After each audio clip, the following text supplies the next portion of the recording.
So music అసలు మామూలుగా కాదు. డిఎస్పి అంటే తెలిసిందే, దడా తర్వాత and 100% love. This is third movie. DSP ఈ మూవీకి స్పెషల్ థ్యాంక్స్ చెప్పాలి.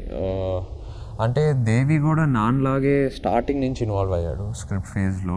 యూనో ప్రతి సీన్ తను మైండ్లో పెట్టుకొని మ్యూజిక్ చేశాడు. సీన్ అనేది కాదు, 75% ఆఫ్ ద ఫిల్మ్ అయ్యాక ఎడిటింగ్ రూమ్కి వచ్చి సినిమా చూశాడు Devi, just to see the progress. And pre climax and climax scenes balance ఉన్నాయి షూట్ చేయాల్సినవి ఆ టైంలో.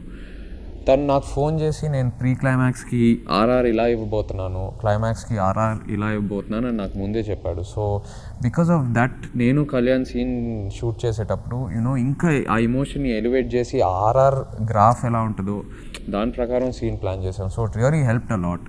సో ఒక మ్యూజిక్ డైరెక్టర్ లాగే కాదు, యూనో ఒక డైరెక్షన్ టీంలో ఒక మెంబర్ లాగా దేవి పనిచేశాను. మ్యూజిక్ డైరెక్టర్స్ అంత ఇన్వాల్వ్మెంట్ మామూలుగా సినిమా అయ్యాక యూనో ఆర్ఆర్ ఫేస్లో చూసి అప్పుడు ఆర్ఆర్ ఇస్తారు. But Devi watched it in the editing room, you know వచ్చి యూనో తన ఒపీనియన్స్ ఇచ్చి చాలా బాగా హెల్ప్ చేశాడు ఈ సినిమా.